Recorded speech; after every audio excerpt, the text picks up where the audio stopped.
Welcome to WhiskyCast, cask strength conversation featuring news and interviews from the world of whiskey. I'm Mark Gillespie. This is episode number 703 for June 3rd, 2018. Coming up in a few minutes. The reality is we are now into the prospects of a deepening trade war. We have heard threats that if EU retaliates against US spirits, US could retaliate against EU spirits. And this is something which is causing real fear among our members here in Ireland. With the trade dispute between the United States and its key allies on the verge of becoming a full-fledged trade war, there's a lot of tension among whiskey industry leaders right now. William Lavelle heads up the Irish Whiskey Association, and he's afraid his members could be dragged into the conflict at a time when Irish whiskey is at its strongest point in the last 100 years. On top of that, he also has the Brexit battle and a controversy over Ireland's proposed legislative crackdown on alcohol. Couldn't blame him for wanting to pour a dram at night with all of that on his plate. Our conversation is coming up later on WhiskyCast In Depth, along with your voice, the calendar of events, behind the label, and the What I'm Tasting This Week department, all on this edition of WhiskyCast. WhiskyCast, brought to you by Redbreast, the definitive single pot-still Irish whiskey. Those in the know Redbreast. This is Whisky, Johnny Walker's Scotch whisky, from this place and these people, aye, Scotch makers, creating the bold and complex flavour of Johnny Walker Black Label. Step right up. Let's get started with the news. It's brought to you by Highland Park.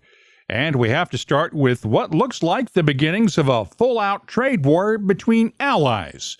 On one side, the United States. On the other side, the European Union, Canada, and, for our purposes, to a lesser extent, Mexico. After U.S. President Donald Trump decided Thursday to move ahead with punitive trade tariffs on imported steel and aluminum from Europe, Canada, and Mexico, the EU and Canada both started the process of imposing their own retaliatory tariffs on a wide range of American exports, including bourbon and other American whiskeys. Mexico is imposing its own tariffs as well, but as of now, whiskeys are not on that list of targets. Both the EU and Canada are in the middle of a final comment and consultation period with their internal stakeholders, but the European tariffs could go into effect on June 20th, while Canadian Prime Minister Justin Trudeau says his country's tariffs will take effect on July 1st, which is also Canada Day. Those tariffs are expected to be in the 25% range on the wholesale cost of a bottle of bourbon and will likely be passed on to consumers in the form of higher retail prices. The Trump administration has warned that it will respond with additional measures if those tariffs take effect, but as of now has not yet indicated whether it would respond to a bourbon tariff with similar tariffs on Canadian whiskies or those from Scotland, Ireland, and other EU member nations. Executives of both the Distilled Spirits Council and the Kentucky Distillers Association expressed hope that leaders on all sides could still come to a resolution before any further damage is done. We'll have more on this story later on WhiskyCast In Depth and explain just how a whiskey tariff works on Behind the Label. Meanwhile, the ringleader of what's become known as Pappygate spent this weekend in custody after being sentenced Friday to 15 years in prison. Gilbert Toby Kurtzinger pleaded guilty last September to charges in connection with the theft of more than $100,000 worth of whiskey from the Wild Turkey and Buffalo Trace distilleries.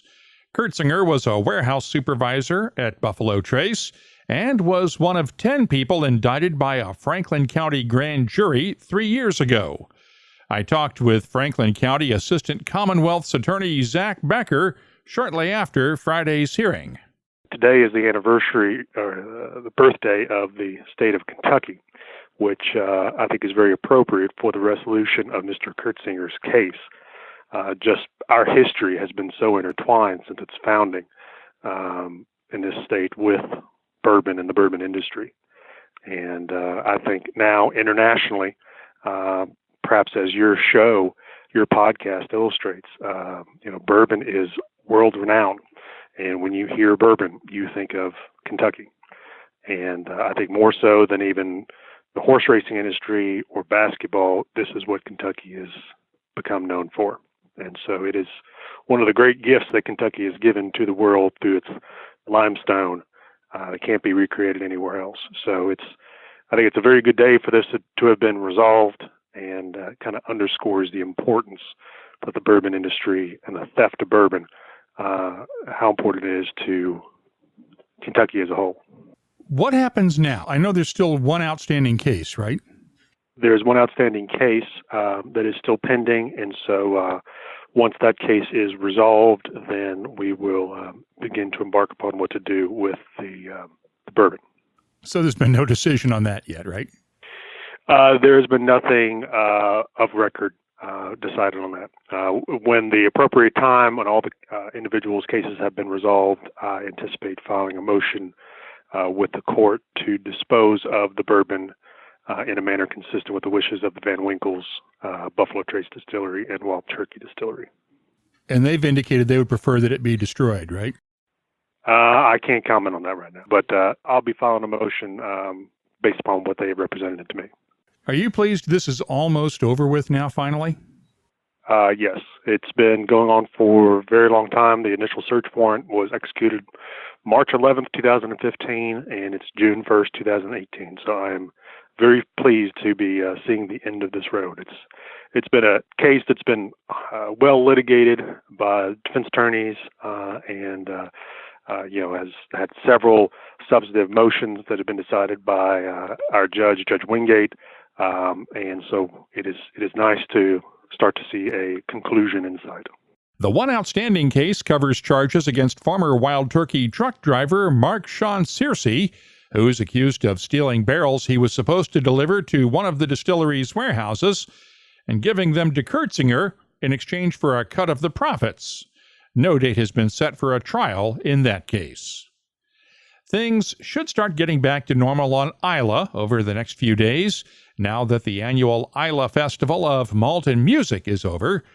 Ardbeg wrapped things up on Saturday by unveiling the mainstream edition of Grooves, this year's limited edition release.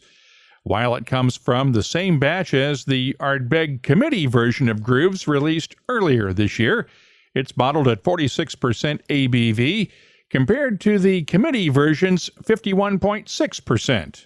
It'll carry a UK recommended retail price of £98, around $130 a bottle. The U.S. recommended retail price has not been announced as of yet. The independent bottler Cascade Ea8 is kicking off a new series of 6 single cask bottlings in its Scottish Folklore series. The first release is a Ben Nevis single cask distilled in 1972 and matured for 45 years in a sherry hogshead cask. It's been bottled at 43.2% ABV and will sell for around $875 a bottle. I received a sample this week. I'll have tasting notes for it soon at whiskycast.com. And the Lakes Distillery in England is releasing its first official single malt whiskey.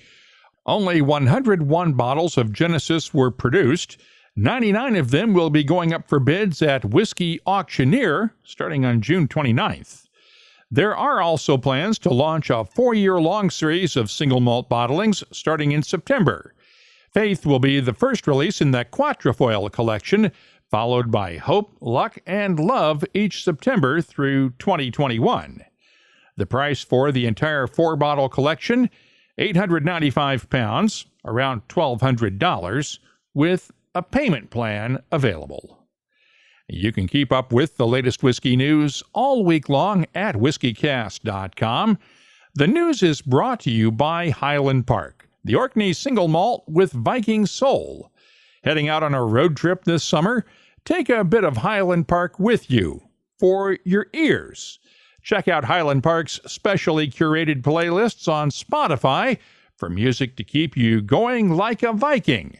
And find out more about Highland Park's Orkney single malts at highlandparkwhiskey.com. Time now for the WhiskyCast calendar of events. Whisky Live Melbourne is this coming weekend, Friday and Saturday, June 8th and 9th in Australia. The Kensington Wine Market in Calgary, Alberta, has its annual Spring Single Malt Festival, June 14th. Westport Whiskey and Wine in Louisville, Kentucky, has its 10th anniversary Bourbon Barrel Bash on the 16th. Whisky Live Durban is June 21st through the 23rd in South Africa. The Scotch Malt Whisky Society's U.S. chapter has tastings coming up on June 25th at the Barrel Thief in Seattle, Washington, and on the 27th at the Multnomah Whiskey Library in Portland, Oregon. And finally, Sweden's Box Distillery takes on its new name of High Coast Distillery at its annual Whiskey Festival June 30th and 31st in Adalen, Sweden. Right now, we have 258 different events on our searchable calendar at whiskycast.com. If you have a tasting, a festival, or other whiskey-related event coming up, use the contact form on our website and let us know about it. This is Whisky. Johnny Walker's Scotch whisky. From this place, and these places in that place. These are the people that make it. This is what they sound like. Because you're a cheeky wee blighter. Dance like. Aye, like that. This is what they do all day. Building the great character of Johnny Walker Black Label. Aging in oak for 12 long years. Thanks. Oh, it's gorgeous there. What is character? It's giving a damn. You're all right, lassie. Which looks like this, as much as this. See, the land that shapes these people and the people that shape this whiskey all shape how bloody good it tastes. Put the bloody game on the telly, Aran. A whiskey as bold as it is complex. For every step you take, this is Johnny Walker Black Label, friends. Step right up. Cut. Can I drink this now? Johnny Walker Black Label Blended Scotch Whisky, 40% alcohol by volume, imported by Diageo North America, Norwalk, Connecticut. Please drink responsibly. WhiskyCast In Depth is brought to you by Lagavulin. Returning now to our top story, the coming trade war pitting the United States against some of its major allies and trading partners, in which whiskey could become a weapon and the whiskey industry a victim. The European Union's retaliatory tariffs could go into effect as early as June 20th. Those tariffs are currently targeting bourbon and other American-made whiskeys, along with a wide range of other politically sensitive exports. And Canada's own set of tariffs will take effect on July 1st. As we mentioned earlier, U.S. President Donald Trump has vowed to escalate the trade war if the Europeans and Canadians take any action. While there's no word yet out of Washington on what imports could be targeted, there is a real concern that the Trump administration might match the tariffs on American whiskeys with tariffs on imported whiskeys from Canada and Europe. Of course, the biggest impact of that would be felt in Scotland and Ireland. The U.S. is a critical export market for both Scotch and Irish whiskeys, and just the other day, Irish Whiskey Association head William Lavelle said during his group's conference at Bushmills that sanctions targeting Irish whiskey could devastate the Irish whiskey industry. We talked this weekend after the first round of dueling tariffs had been announced. Give me the extent of your fears as of right now. We haven't had any of these tariffs actually take effect yet, at least in terms of the retaliatory stuff. What's the big fear? Okay, so for 3 months now, we've been aware that the US have threatened the EU with steel and aluminium tariffs, and we are aware that the EU have threatened the US with retaliation, including tariffs on bourbon and other US whiskies. It is quite possible that those tariffs could be as high as 25% and come in as early as the 20th of June. That is, and that's based on information already published by the EU Commission. Now, the first thing to say is that we fully support a global free trade in spirits without any tariffs. So even before we get into the threat to Irish whiskey, we want a level playing field. We do not want to see in Ireland or elsewhere in Europe U.S. whiskies from Kentucky or Tennessee or wherever being hit with tariffs that would make them uncompetitive. We're actually all for competition and we're all for free trade. So that's the first thing we don't want to see. But the reality is we are now into the prospects of a deepening trade war. We have heard threats that if EU retaliates against US spirits, US could retaliate against EU spirits. And this is something which is causing real fear among our members here in Ireland. Irish whiskey is the fastest growing spirits category in the world. We're selling in 135 markets globally, but the US remains our biggest single market. So anything that threatens free trade with the United States is something we're wary of, something we're very cautious about and concerned about, and we are hoping we can avoid slipping into a trade war between the EU and US on whiskey. If I remember correctly, it's something like 59% of all Irish whiskey production is exported to the US. With the value, so the volume is about 50% in sales, but actually, when you calculate the value that comes back into Ireland, I think the latest figure we saw was 57.7 when we done the deep dive. So yeah, it is a very significant proportion of the value of Irish whiskey exports comes from one market. I mean, it's great. It's great that Americans love Irish whiskey. It's something we're very proud of. We have a great product. And obviously we want to make sure that American consumers, just like consumers anywhere in the world, can enjoy our product, at a competitive price setting without the burden of tariffs. Just in the same way, we don't want to see US whiskies burdened with tariffs in Europe. The spirits industry is a firm believer in global free trade. That's why it's just so disappointing that we're getting into a debate about trade wars and tariffs and all of this. It goes completely against the spirit of what the spirits industry believes, which is global free trade. And I think there are very serious risks, both for the US whiskies who want to export to Europe, who may be faced with tariffs, but also for European and Irish whiskies who are exporting to the US and who may in future get caught up in a tariff war if things spiral out of control. Give me a sense of what happens to your small distillers. You were quoted the other day as saying at your all-industry meeting at Bushmills that if the U.S. retaliates with tariffs on European-made whiskeys, this could devastate the Irish whiskey industry. Yeah, well, Ireland used to be the global powerhouse of whiskey. In the 19th century, right up to the early 20th century, we were the biggest in the world, much bigger than Scotch. But what happened around the time of Prohibition is that Irish whiskey fell apart. And Prohibition was in the US was a major factor for the decline in Irish whiskey. So, the healthiness of the US market for Irish whiskey is critical for the entire industry. And our concern would be this. Irish whiskey is not just competing with other Irish whiskies in the States. It's competing with US whiskies, Scotch whiskies, Japanese whiskies. And if we're hit with a higher price point due to tariffs, that reduces our competitiveness among consumers and potentially damages sales. And because the US market is so big for us, any downturn in sales would be devastating. So yeah, we are concerned. We are really hoping that the EU Commission will very carefully consider its list of proposed measures. And I would repeat, this is not just about Irish whiskey. We don't want to see US whiskies in Europe hit with tariffs. We believe in global free trade. We want to see consumers, be they in Dublin, Ireland or Dublin, Ohio, being able to enjoy whiskies from around the world without having to pay higher price points due to tariffs. We're all for competition. We're just hoping we won't end up in a trade war. A lot of your members have made major investments in distilleries and production capacity over the last several years based on this free trade, no tariffs approach. Is there a possibility that this could wipe out or severely damage the growth of Irish whiskey and your goals for the long-term future that the association has set out?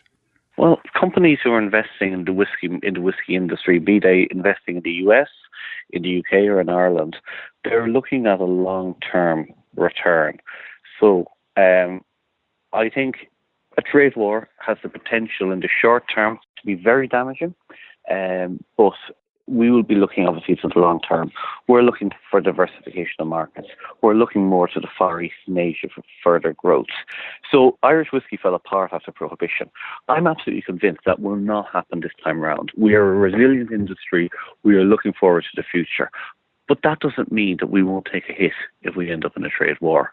I'm hoping it won't devastate us.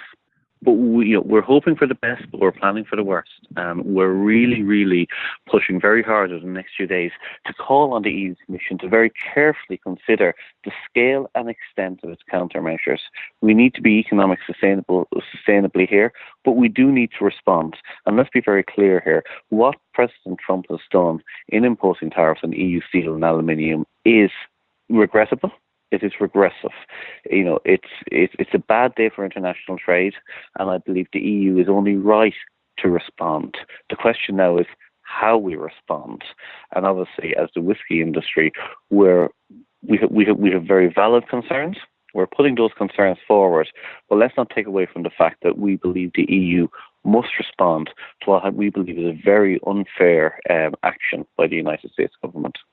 What have you heard from Brussels in terms of your desire to get whiskey maybe off that sanctions list? There's a lot of very careful and sensitive discussions happening in Brussels at the moment. It is very clear that the EU will respond. The list, which has already been published, a lot of the value on that list comes from spirits. I think we're facing an uphill battle to try to remove US whiskey and US whiskies from that list. It is an uphill battle. But we are making a very strong case to call for, now that the overall list has been published, within that list, that's the parameters within which action will be taken. So we're asking for the individual product categories on that list to be subject to a further economic assessment before a final decision is taken. And we believe if that did happen, we actually believe that there would be a rationale for keeping spirits out of a trade war. The die may be cast. It may be too late for that. But obviously, we're going to continue fighting on behalf of our industry. We've an industry we're proud of. In Ireland, we're the fastest growing spirits category in the world. We are intent on keeping our industry growing at double digits. That's going to be a massive challenge if we're into a trade war, but we're going to continue to do everything we can to fight for our industry.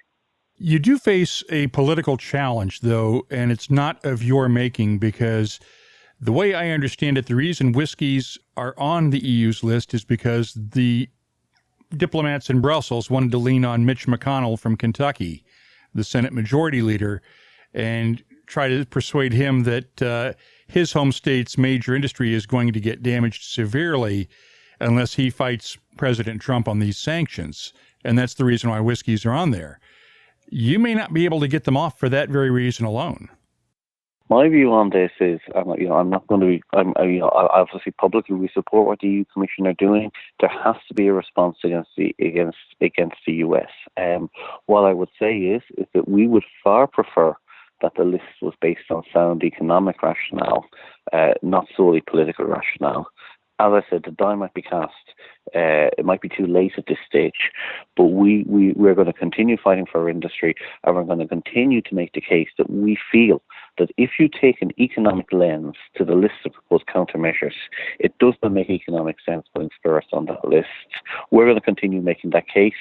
It will be up to the decision makers in Brussels, and the member states, like the Irish government, will have a say in this.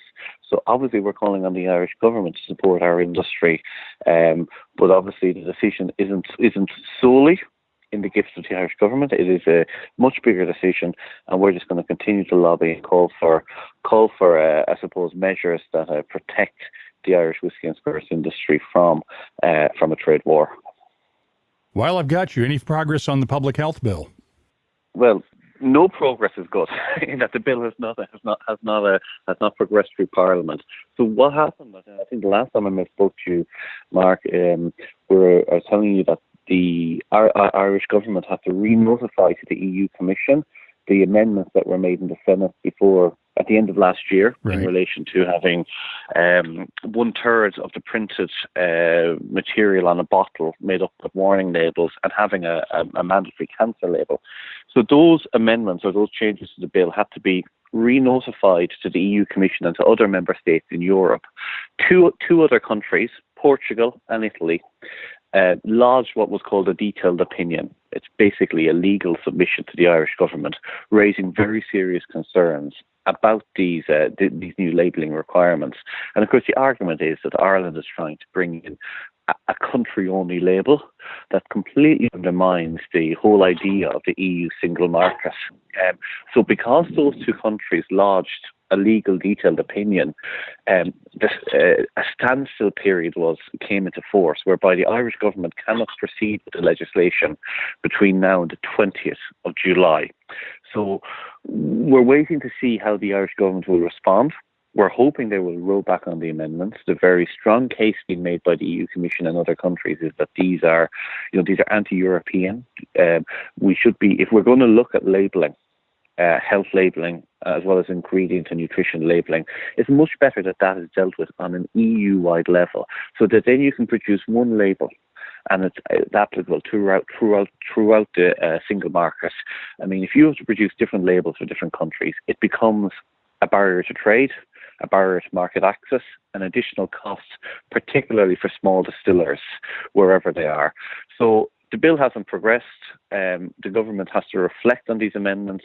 We're continuing our very intensive lobbying campaign. I must say we are incredibly grateful for the support we have got from our sister trade associations right throughout Europe and indeed in the US. We know that the US trade representative has raised concerns in relation to labelling as well. So we have got a lot of support from around the world, and we're hoping that the Irish government will listen to all of these concerns that are coming in from around the globe. Boy, between the trade war and Brexit, this must be a fun time to be in charge of an Irish whiskey association, isn't it? Yeah, well, that's the Chinese saying is, may you live in interesting times. Look, our industry is booming. There's so many good news stories out there. Consumers around the world love our products. But there is a lot of challenges and threats. But, I don't see these as reasons to get down or depressed. There are challenges. We have to manage them. We have to get through them. The reality is we have a great product. The Irish Whiskey Renaissance is continuing. I'm confident that we will get through these. Some of them, for example, a trade war, have the potential to be devastating, but we're not going to lie down on the face of it. Our industry is resilient. We have seen how we nearly died out before. We're not going to let that happen again. So we are committed to, more growth and more markets. We're committed to continuing our double-digit global growth, and we will take the challenges and we will roll with them. But yeah, it's a great time to be in the industry. It's keeping us busy, I can tell you. Your members are getting their money's worth for their dues, I assume. Well, look, that's their call. Only they can make that judgment. But yeah, it's a busy time. It's a busy time, but it's a great industry. And you mentioned earlier that we were up in Bushmills last week. It's fantastic to see such camaraderie and solidarity within the industry. Out in the marketplace, people can kill themselves in terms of trying to sell their product. But, when we come together as an industry, like we did in Bushmills last week, and just to take that, moment to reflect on where we've come, and to sit around and, in the meetings and, over dinner in the evening, there's a real sense of positivity and camaraderie in our industry. And that's just great. And it's a great industry to work for. Let's clarify something that a member of the Irish Parliament from Sinn Féin spouted off a couple of weeks ago and said that assuming there's a hard border or no agreement on a border crossings between the UK and Ireland after Brexit, that Bushmills would not be allowed to call itself Irish whiskey anymore. That would only happen if Scotch wasn't able to allow itself to be called Scotch. It's basically an extreme interpretation that says that because geographic indications, including Irish whiskey and Scotch whiskey, are based in EU law, if the UK wasn't in the EU, you couldn't use those names. Now, That is an incredibly extreme interpretation. That is not going to happen. Scotch is going to continue to be called Scotch, even if Scotland and the UK are not, in the EU are not. And Irish whiskey, whether it's produced north of the border, south of the border, as long as it's produced on the island of Ireland, will continue to be called Irish whiskey. Irish whiskey has been made up in Bushmills for over 400 years. Brexit's not going to change that. Now, Brexit does raise a large number of challenges for us. On Thursday morning, just gone, I was in Strasbourg in the European Parliament, along with my colleagues from Spirit Europe and the Scotch Whisky Association, and indeed Comte de Van, the European wine representative body, where we were all discussing the challenges of Brexit for the European wine and spirits industry. And I went through some of the challenges we faced. Because the geographic indication for Irish whiskey spans Northern Ireland and Southern Ireland, post-Brexit, along with cream liqueur, they'll be the only GIs in Europe to span territory within the EU and outside the EU. That raises a lot of challenges for us. We want to make sure we continue to see the geographic indication enforced equally, north and south of the border. We want to make sure they're continually protected in free trade agreements, which both the EU make and the UK make with third markets. We need to make sure that product, Irish whiskey made in Northern Ireland, can continue to be called product of Ireland. So there is a lot of issues there, but we are working through these. We're pretty confident that the more we raise these issues, the more we outline the tangible issues involved, we are getting a very good hearing. But to go back to what was uttered in the Parliament in relation to the threat to Bushmills or any other Northern Irish whiskey not being able to call themselves Irish whiskey, that is absolutely not the case. It would take a very, very extreme scenario for that to happen. It's not going to happen. Irish whiskey has a proud history in Northern Ireland, and it's going to continue like that. And we should point out that even at the worst periods of the Troubles in Northern Ireland, Bushmills was always still referred to as Irish whiskey and a product of Ireland, correct? Correct. So, at the height of the Troubles from the late 60s right through to the early 80s, it's worth remembering that there were only 2 whiskey distilleries on the island of Ireland, and one of those was in Bushmills. So Bushmills and Middleton, they kept the Irish whiskey industry going, when it was at its weakest point in its darkest days. And that's why it was really important for us as an industry to be able to go up to Bushmills last week, to actually, acknowledge the phenomenal significance and importance that Bushmills has played in the history of Irish whiskey. And indeed, our chairman of the Irish Whiskey Association is currently Colm Egan, the master distiller in Bushmills. So Bushmills is central to our industry. But it's great to see we've other Irish whiskey distilleries now up and coming in Northern Ireland. We've the Ecklandville distillery, which has whiskey on the market. We've Redeem Estate, which currently has gin and has whiskey laid. And I believe they're going to have a very fine Irish single malt whiskey out in the near future. And indeed, we see the Quiet Man whiskey company in Derry. They're currently building a distillery. And Derry used to be one of the powerhouses of Irish whiskey during the 19th century. There's no distillery there now. Niche Drinks Company, which was recently acquired by Luxco, or part acquired by Luxco, that they're going to bring the distilling back to Derry. So I think the future for Irish whiskey in Northern Ireland is bright.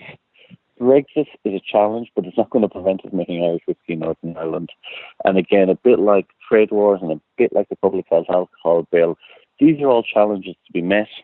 We will meet them. They may cause a little bit of setback or difficulty here and there, but we will get through them. We will absolutely get through them. Of course, we'll keep you up to date on any developments in the trade war as they affect the whiskey world. And thanks to William Lavelle of the Irish Whiskey Association for joining us on WhiskyCast In Depth. It's brought to you by Lagavulin, the legendary Islay single malt. Look for the classic 16-year-old, the Distiller's Edition, and the throwback 8-year-old Lagavulin at a whiskey shop near you. Find out more at malts.com.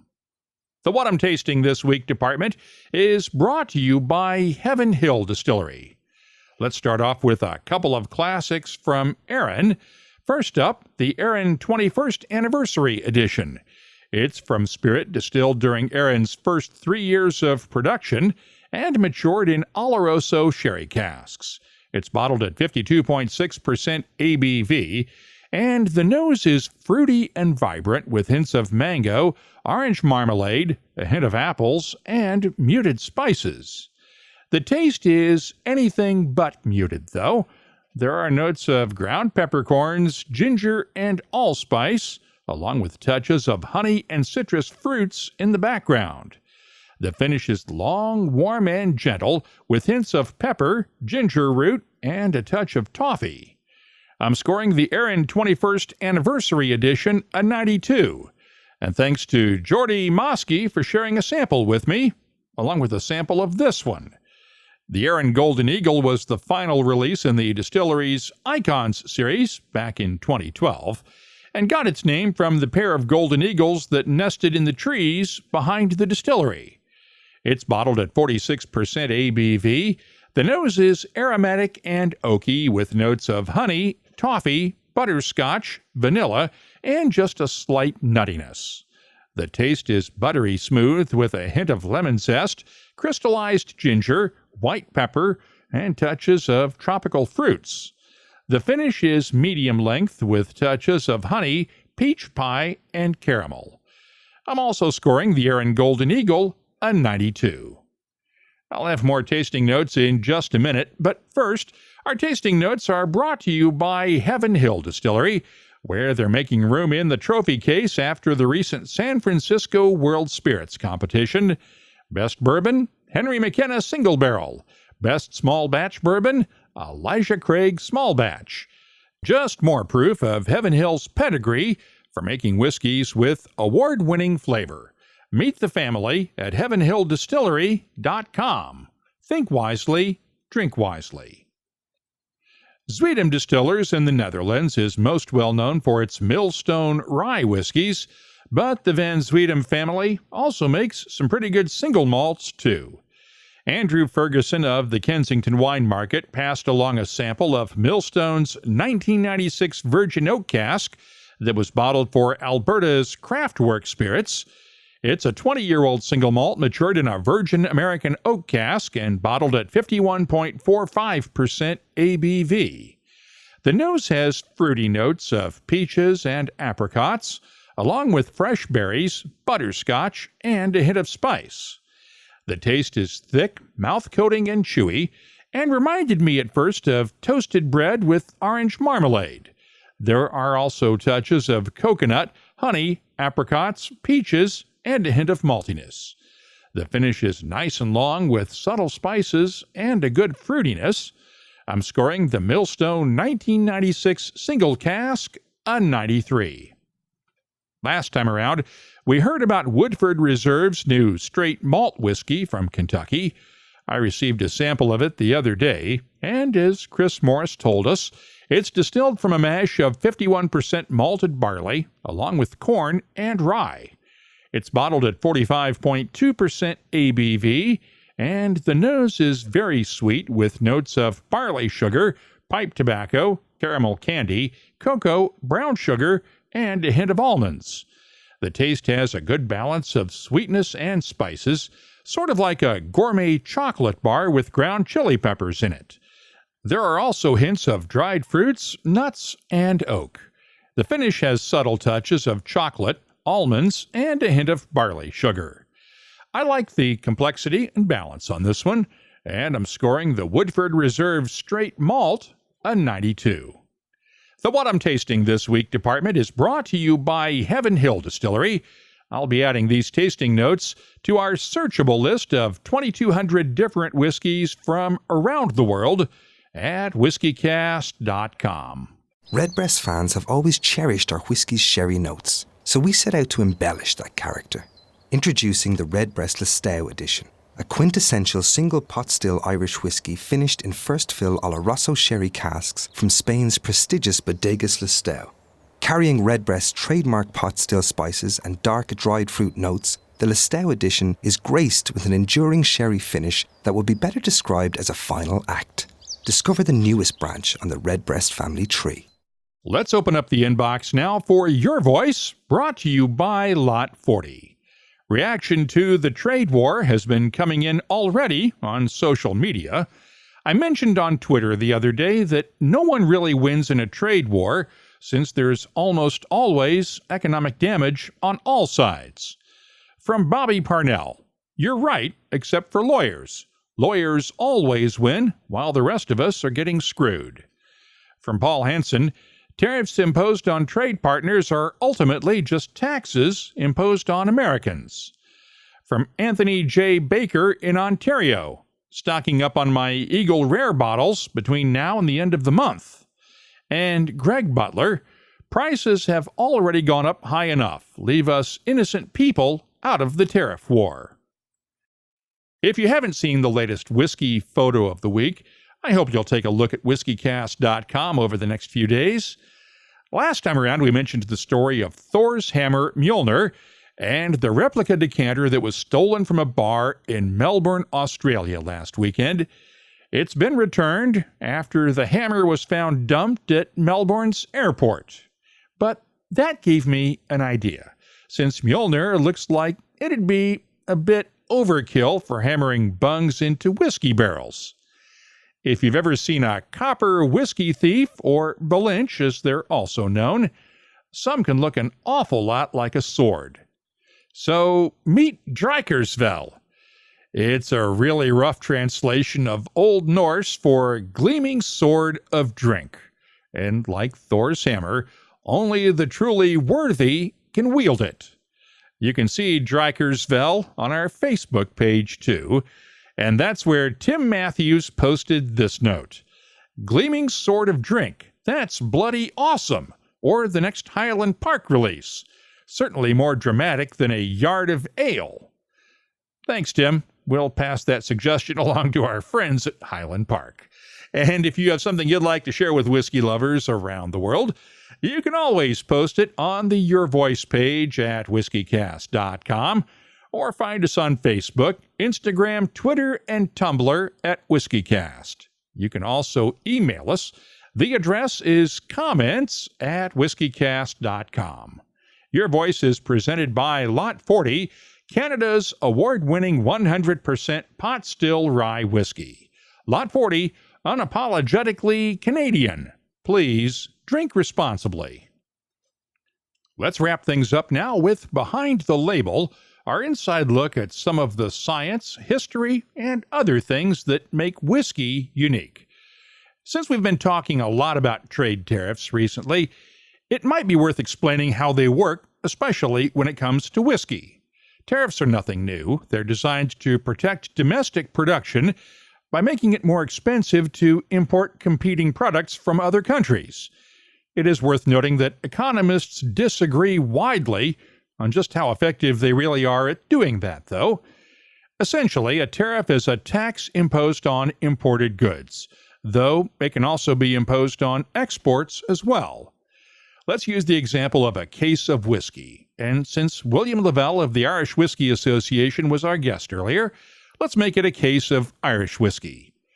When that case of whiskey arrives from Ireland at a port in the United States, it's subject to the federal excise tax on alcoholic beverages, just like domestic whiskeys.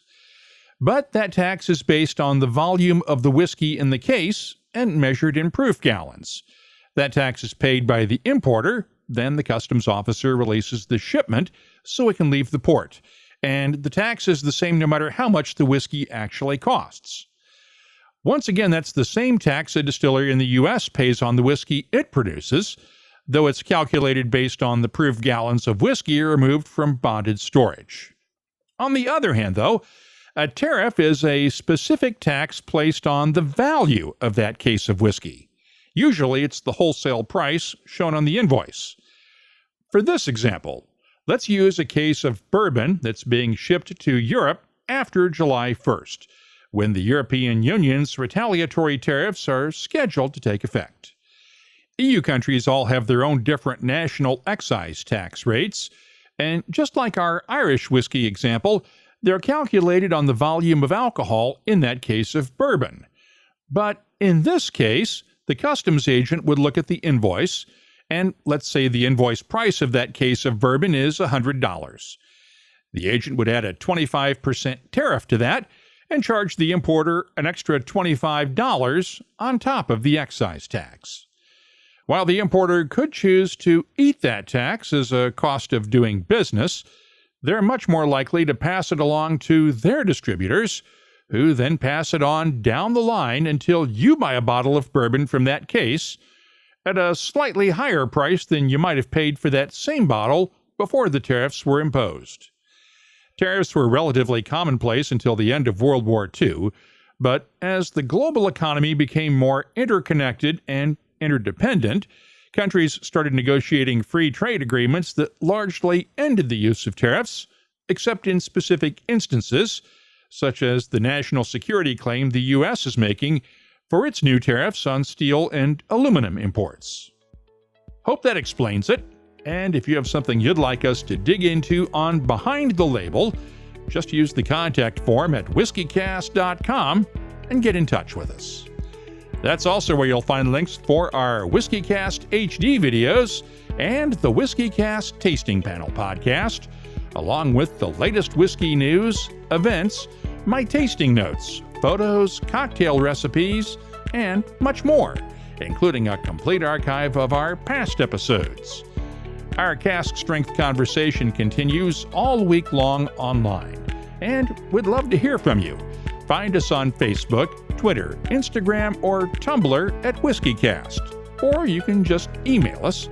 The address is comments@whiskycast.com. This is Whisky, Johnny Walker's Scotch whisky, from this place and these people, aye, Scotch makers, creating the bold and complex flavour of Johnny Walker Black Label. Step right up. WhiskyCast. Brought to you by Redbreast, the definitive single pot still Irish whiskey. Those in the know Redbreast.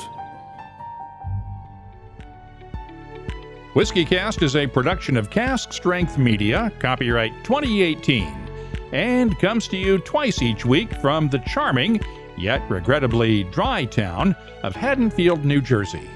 I'm Mark Gillespie, reminding you that when you drink, please drink responsibly. Thanks for listening.